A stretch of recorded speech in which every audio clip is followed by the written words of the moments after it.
লবণের পর একটুখানি হলুদ দিলাম,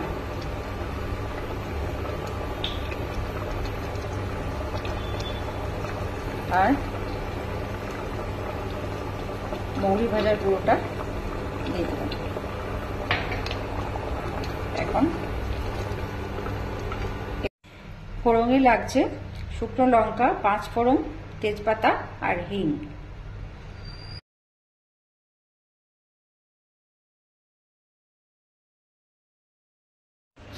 নমস্কার, আমি এখন বিউলির ডাল করে দেখাচ্ছি।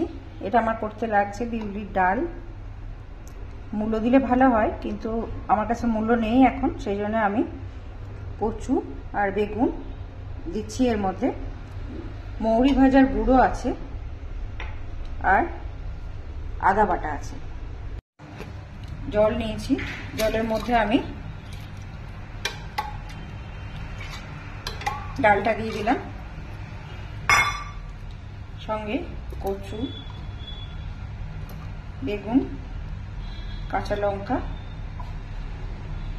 আদা বাটা। বিউলি ডাল রেডি।